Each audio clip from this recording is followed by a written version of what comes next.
Hello and welcome back to another day of Dominion Hinterlands 2nd Edition previews. We're on day 2 of 3, and we get things started with Nomad Camp becoming Nomads. So Donald X says, Nomad Camp is basically a woodcutter with a penalty. You don't tend to want it to be gained onto your deck. Woodcutter is already not a very good woodcutter. Nomads, now there's a sweet woodcutter, so often there is some cute trick it can do. So first of all, yeah, Nomad Camp. I wouldn't necessarily say Nomad Camp was a card that I thought needed to go, but it's definitely not a big surprise, and it definitely was a card that was well in the realm of possibility to go, and basically for the reasons that Donald X mentioned. It's the gaining a card onto your deck is a downside in general with this, not an upside. It can be useful. Like, you can do stuff like open Nomad Camp on a 4/3 and try to hit 5, but that's not always even good. Like, even if you succeed in doing it, and you will only succeed in doing it if you bottom deck one of your 2 estates, which you only have a 40% chance to do. And then more generally speaking, because it's a stop card, you don't want to be top decking it. So yeah, it's an ability that I think would be nice to see return on some other card. But in the meantime, like, I don't really see any problems with leaving. So Nomads, +1 buy, +2 coins. So same woodcutter effect. When you gain or trash this, +2 coins. So it is effectively a 2 cost. There are, obviously, if you gain the card rather than buying the card, it changes that calculus, right? Like, if you gaining it with some kind of workshop, then you're not spending money. So it's like, it doesn't really make sense at that point to say that, oh, it's a 2 cost, as opposed to like your workshop generated $2 or whatever.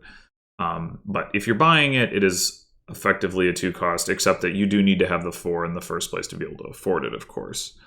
So I guess the most similar case for that of a card that already exists, I think, is Villa, where Villa effectively costs 3, but you do need to have the 4th coin in order to be able to buy it in the first place. The trashing is interesting.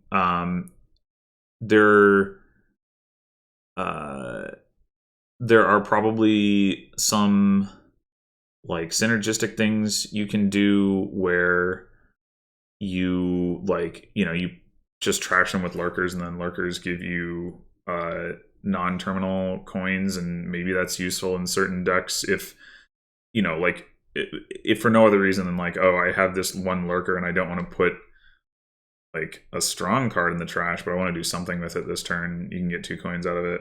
I mean, it potentially draw to X decks, but that's still not probably as good as actually using the lurker to gain. In terms of actually gaining the card and then turning around and trashing it, you get as much value out of trashing it as you do out of playing it, except for you don't get the buy. So it's pretty low opportunity cost in the short run, at least. I mean, in the long run, you don't have this card in your deck, and maybe that reduces your payload in a way that's relevant. But I don't know how good that actually is overall, though, because you do, in most cases, like aside from lurker, you do have to put the card into your deck in order to trash it. And then, like, it's not entirely clear to me why you would be doing that if your only goal is to trash it. I mean, I guess if you're doing it with a gainer, you get some money for gaining it, and then you trash it, and you get some money for trashing it. That maybe that actually is like the the play is like you, especially if you have a card like Salvager that is like, you know, able to trash it for effectively 6 coins. That's pretty nice. But I guess it doesn't seem like obviously super powerful to me. But there are a lot of things that trash. So I wouldn't be surprised if there's something that I'm not considering that, or like some range of possibilities that I'm not considering that make this more exciting than I'm thinking. I mean, I do think it's a better card than Nomad Camp for sure. Like literally just being 4 cost, like if it didn't have anything below the line, if it just was a woodcutter for 4, it would be better than Nomad Camp, I think, in general. So yeah, but obviously, like the on gain ability is all upside. So that's, you know, that's like it's going to be cheaper to gain. It's going to get you coins back if you're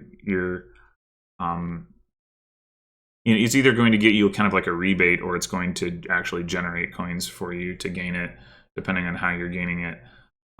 So that's, I mean, if nothing else, there is sort of there's a potential like tempo incentive there where you like you're like, oh, I could really, like, it would really be nice if I hit this price point, you know, let me use my groom or whatever to gain a Nomads, and then that is going to allow me to hit 6 or something like that. So I could see, actually, in that context, I could see this card being gained kind of a lot relative to how often you would actually normally want like a woodcutter in your deck. I don't, you know, like I don't think it's going to be like, you know, Silk Merchant level or whatever, because unlike, you know, Silk Merchant or Lackeys or those kinds of cards where you're getting tokens and the tokens are a lot more flexible, with this you have to want the coins right now, or else it's, you know, that's not really doing anything for you.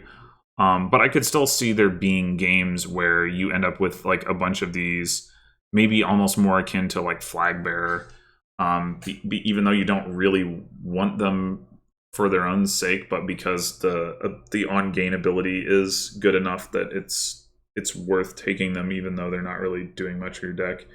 And like Flagbearer, you also get that ability on trash, which means if you do have a way of trashing them, you can, like, you know, continue to generate value even if they aren't actually good for your deck. And unlike Flagbearer, you don't really have to worry about the timing in the same way. You can, like, it's not like, oh, I already have the flag, I guess I don't want to trash this Flagbearer because I want to wait until my opponent takes the flag so I can trash it and take it back. Like, you don't have to worry about that, obviously, here. You just trash it whenever it's convenient. So yeah, I wouldn't be surprised if this card ends up frequently being like gained and trashed without actually being played. Although obviously at the point at which you stick it into your deck, then it becomes, you know, something you're going to at least consider playing. This is, again, you know, similar to Flagbearer. I think Flagbearer is overall like a reasonably good comparison. They're both terminal silvers. This one does give you a buy. 4 costs. They give you a benefit on gain and on trash. There's no first mover advantage, so it doesn't have the sort of like mini game aspect of Flagbearer. But in terms of like what it's doing for you, Flagbearer's benefit is more delayed than this, but not that much delayed. It's, you know, you get the benefit the next turn. So yeah, I think there's some similarities there. All right, let's look at the next card, and that is Duchess becoming Guard Dog. So Duchess was like a slam dunk to be removed. It's definitely not a good card. Well, let's see what Donovex has to say about it. Duchess had to be weak since you could take one for free with a duchy. It was still too weak. Man, it could at least have only looked at your own top card without letting your opponents do it too. Yeah, I have wondered why it didn't do that. Guard Dog has no connection and is another new reaction. Okay, so actually, I'm going to read Guard Dog first because this what he's saying here is getting into the weeds of the card. But yeah, Duchess was like the most obvious cut.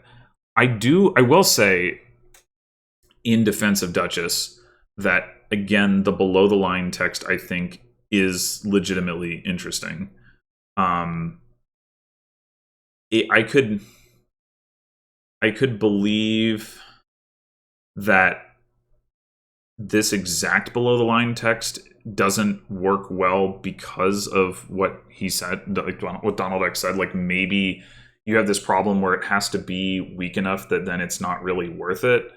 But having something along these lines, I do think is interesting, and I would be interested in seeing something else introduced into the game that has a similar below the line thing, even if it's not exactly the same, right? Like, maybe it's like in games using this when you gain a province, or maybe it's like if you gain a duchy, you can discard a card, or I don't know, something along those lines. I think would be cool.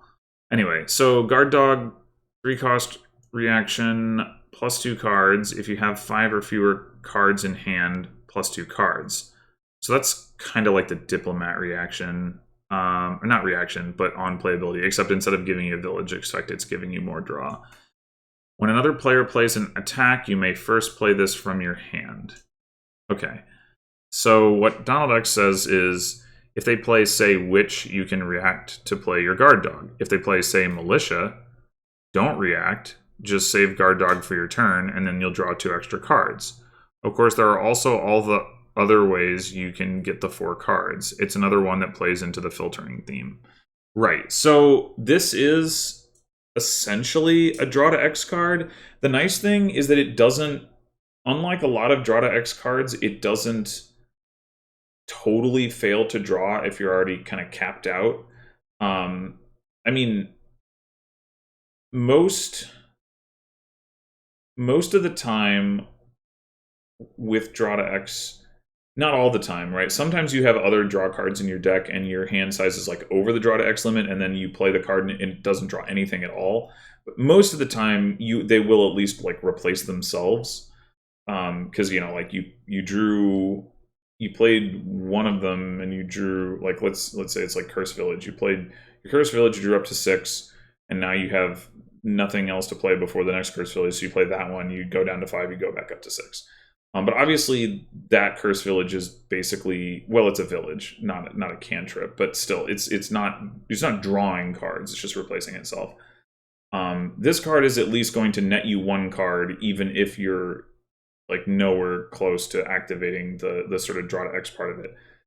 But so the point being that it will keep drawing even after you lose the ability to activate its extra conditional draw. So that is nice. And given that it only costs 3, I mean, this is, it's definitely not like super duper similar to Oracle, but it's another 3-cost moat variant. Given that it only costs 3, even if you're playing it for just +2 cards, that's not that bad. Like, yeah, moat only costs 2, but moat for 3 is generally, like, I mean, it's not great.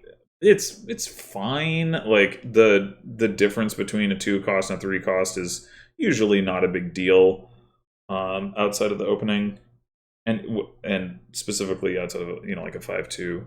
So I think you're going to be able to play kind of like a hybrid draw deck where potentially this is your only draw card, where sometimes you're able to activate the ability and you get +4 cards, and wow, it's a hunting grounds, amazing. And then sometimes you don't, and it's a moat. And if you can activate, obviously, if you can activate half of them, the net effect is Smithy. Smithy for 3 is really good. You're probably not going to activate half of them in most cases, and so you know, it's probably going to be somewhere between Moat and Smithy. Between Moat and Smithy for 3, that's pretty reasonable. This is all without even assessing the reaction. But so my look at this as, you know, I'm looking at this as like a pretty reasonable draw card. I mean, I think it's going to be hard enough to activate the condition that it's not going to be amazing. Like, I mean, again, it's like Diplomat, except Diplomat does give you also plus actions, which makes it easier. Like, with multiple Diplomats, it's... If you activate one Diplomat, it's easier to activate subsequent Diplomats because you can play a terminal action from your hand to reduce your hand size again before you play the next Diplomat.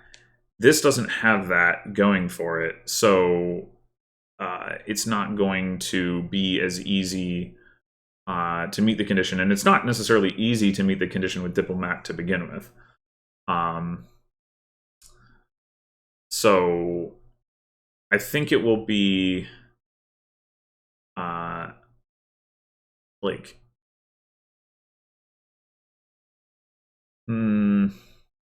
it's not going to be worse at drawing than Diplomat, because it's going to draw at minimum the same number of cards, assuming you have the terminal space, which may not be a fair assumption. There might not be a village on the board, but you know, like, putting that aside, just in terms of what it does for your hand size, you know, it's never going to be worse. But I think,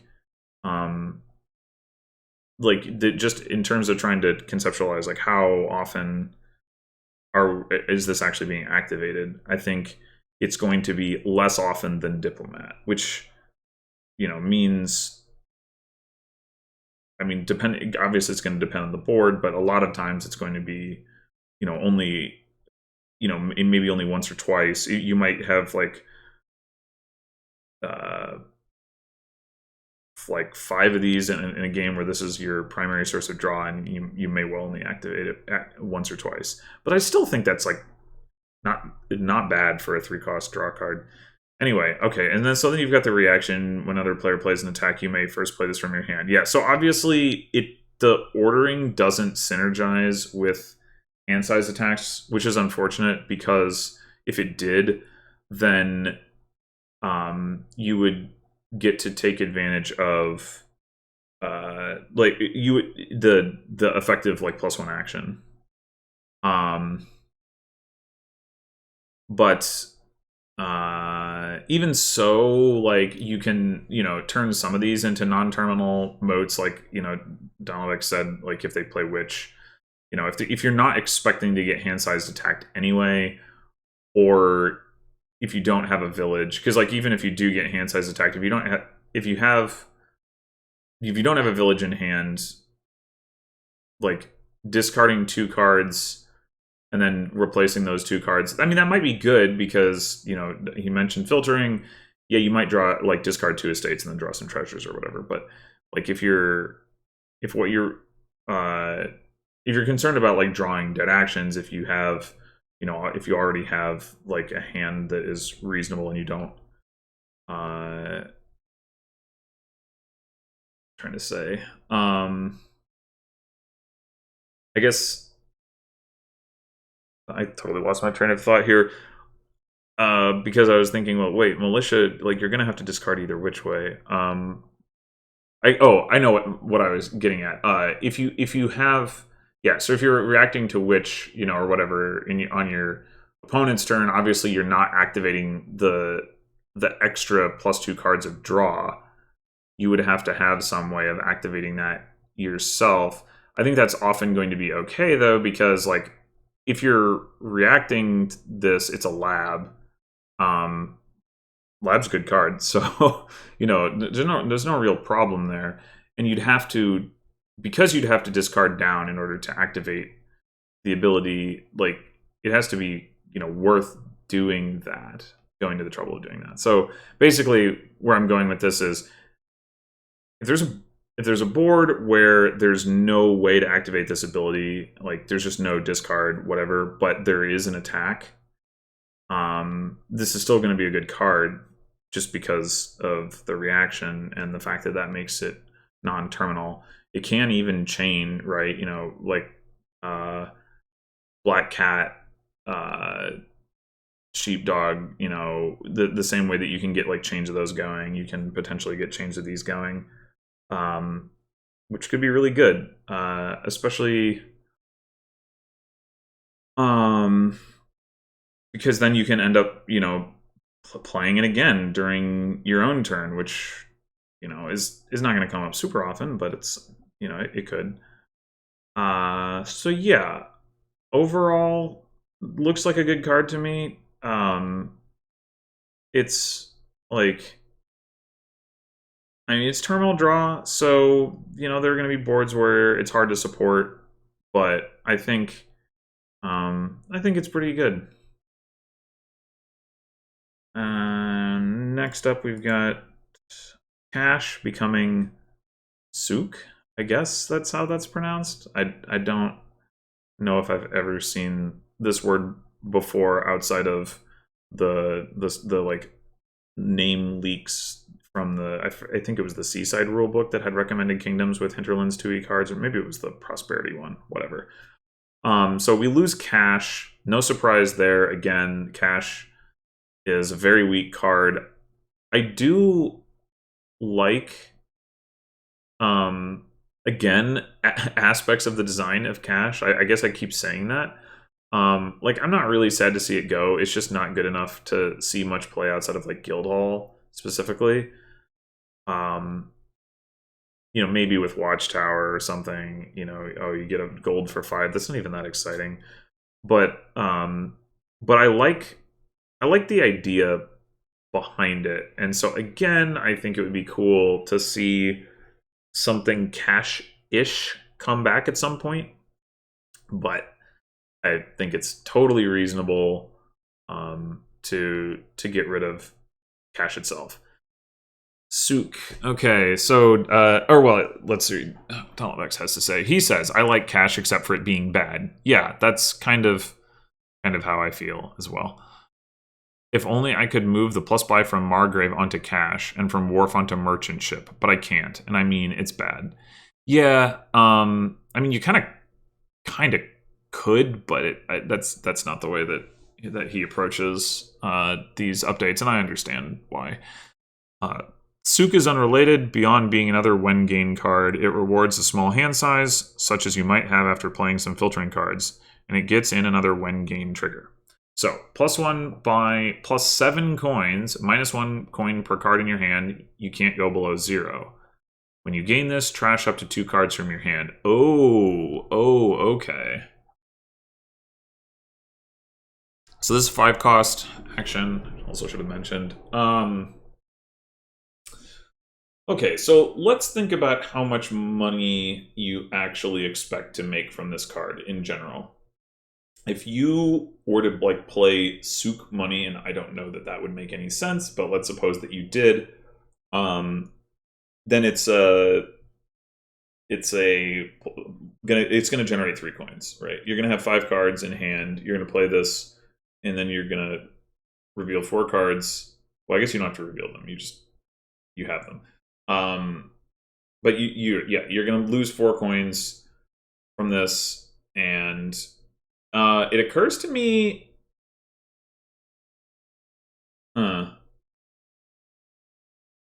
so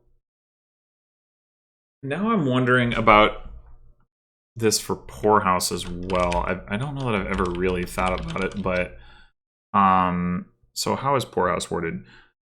+4 coins, reveal your hand, -1 per treasure card in your hand, you can't go below 0. I think it is the case, based on reading this, I don't know why I've never thought about this before. I think it is the case that if you played Souk, you know, for like, if you played Poorhouse and you had some virtual coin already, and then you revealed like 6 treasures, you could like blow away the virtual coin you already had. And likewise, I think it is the case that if you have like a couple coins and you have like a massive hand size, you could like knock it down to 0. I'm not totally sure about that, but that seems like what would be the case, because it's not like the 7 here or the 4 on Poorhouse is disconnected from the other part. Anyway, okay, so yeah, the sort of baseline case for this is that you're actually going to get +1 by +3 coins. For money, that's actually completely fine. I think, like for a 5 cost. I mean, it's not amazing, but it's like it's better than a silver, and it's not strictly better than a gold because you can have terminal collision, but it's the first one's better than a gold. So that's I mean, there are a fair number of cards that give similar effects, Sacred Grove and the like. If you it's what's interesting about this card is that if you're playing a deck that has a lot of deck control and a lot of draw and really increases hand size, it might actually potentially be pretty difficult to take advantage of this card. It kind of depends on what form your payload takes, right? If you have deck control but you also have a bunch of treasures, then this isn't really going to do anything for you. But if you have action payload, then potentially you could get all 7 of these coins, and that would be quite something. Of course, as soon as you start greening, then your payload is going to start evaporating, which is awkward. Playing a bunch of these is going to be difficult because they sort of anti-synergize with each other. But even so, if you played, like, let's say that you had 3 of these and a gold, I guess, I think you would double province with if that was all that was in your hand. Of course, then the next turn you won't, because you'll have the 2 provinces to deal with as well. But like, if you have 4 cards in your hand, you play 1, that's 3 cards, so you get +4 from that one, then you get +5, and then you get +6. So that's 15, and 3 is 18. You guess it doesn't need to be a gold. I miscalculated there. I was thinking if you average 5 per, then you need 1 more coin. But if you average 4 but if you, so 3 of these in a copper anyway, would do it, which is pretty efficient, to hit double province with 4 cards. I mean, obviously, again, the issue is that it's not stable, which doesn't necessarily matter if you're like mega turning, but if you are trying to double province across multiple turns, then it starts to matter. I don't think you can. I'm not trying to say this is a mega turn card. I'm just saying, like, whether or not your econ is stable, whether or not the stability of your econ matters depends on the kind of scoring mechanism you're using, and I don't think this one lends itself to one where it doesn't matter. So yeah, I guess,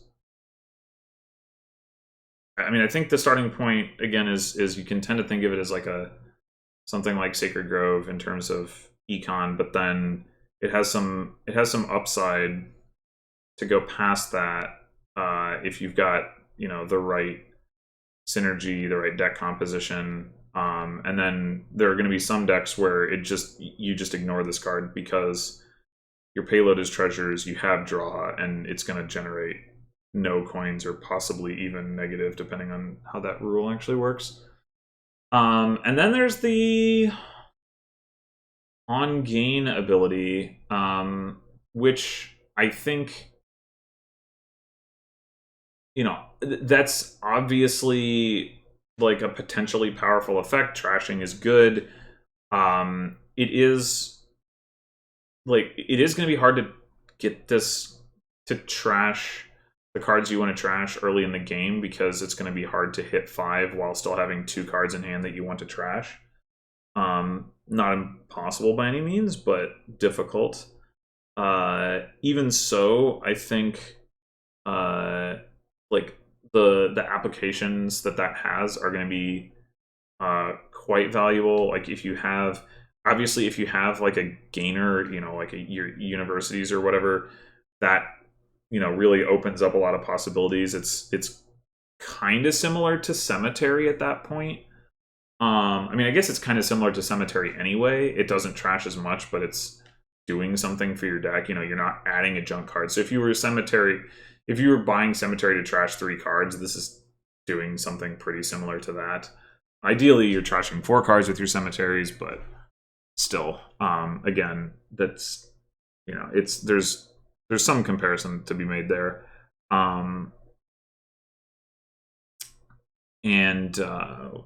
So what was I gonna say about that? Well, I mean, I think that ability alone is going to push it significantly past a card like Sacred Grove, because, you know, if it's doing something similar for your econ, but it's also got this pretty substantial upside, that's gonna, you know, push you to invest in at least one of these where you might not otherwise. And you can use that ability to affect later in the game too, right? Like there are plenty enough situations where you might, like, for instance, have like a chapel left over, and you can buy this and trash the chapel, and now you don't have that dead card in your deck. And even if this card is like a ruined market, it might be better than chapel in your deck. But, you know, hopefully it would be doing more than that. But like it wouldn't take much in that sort of situation for it to be worth, like, getting. I mean, granted, you're probably not going to buy this for 5 to turn your chapel into a ruined market, but if you have like a gainer, like, that could be worth it. If it can generate you like 2 coins in a buy, it might be worth buying this for 5 and trashing your chapel, because, you know, now you're sort of adding a non-stop, like it's sort of like adding a woodcutter that's a cantrip, like, kind of, which I guess is Grand Market now that I think about it. Well, no, because it's still a terminal. But anyway, so cantrip's the wrong word for it. It's like a +1 card, +1 buy, +2 coins or something like that, if it happens to be generating 2 coins. The point is, like, picking this up late will still have some application, I think. And you can also, I suppose, use it to trigger some on trash effects, like for Hunting Grounds or Catacombs or cards like that. That's pretty niche, but it's, you know, it's potentially something. So yeah, overall, pretty hard to evaluate, like, the economy of this card, obviously, because it depends so much on the composition of your deck. But you know, I'm just gonna kind of make the rough estimate that it's going to typically generate about 3 coins, like that. Take that base case of, like, I'm playing it as my only action, and then sort of say, well, it's probably going to land roughly in that spot as like the center of the distribution, I'm guessing. And evaluated that way, it's like a, you know, moderate strength card, probably overall. Really good on boards where you can really take advantage of the on-gain ability, and maybe not so good on boards where it's too hard to make that do anything for you. But yeah, I think this is a really cool card design. Like, more so because of the top text than the bottom text, actually. Poorhouse, because it only looks at treasures, and because it doesn't have a buy on it, I think is not nearly as interesting. Like, this really, like, there's a lot of complexity in just, like, figuring out what exactly your payload is doing with this card. You know, it's not a card even if you want action-based payload, even if you have plenty of terminal space, it's not necessarily a card that you just want to spam. But, like, there is, you know, you do still get, like, you can still have multiples of them, and you can still be generating positive value with each additional copy up to a point, even though it's less additional value with each copy. Like, you have, you know, diminishing marginal returns on it, but you can still, like, be getting some value out of it as you add more up to a point. But like finding that balance, I think, will be interesting. And then like how that affects the end game, where like, you know, obviously if you do have discard stuff, like maybe it ends up not mattering. But in a lot of cases, you don't have, you know, a discard, or you don't have enough discard, or you need to use your discard to get through your deck. And you can't necessarily like just get rid of all of this the junk at the end.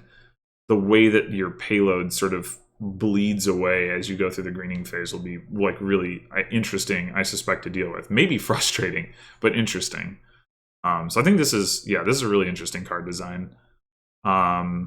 So there you have it. I would say, I mean, I do think that all of the cards being replaced today had interesting aspects to them. I also think that they are all fine cards to replace, and that all of the replacements we're seeing today are more interesting and better cards. So I think this is like a win all around, today's previews. And with that, I will sign off. Thanks for watching, and I will be back tomorrow with the final day of previews, as well as discussion of the whatever additional errata is coming with the full Hinterlands 2nd edition set. So until then.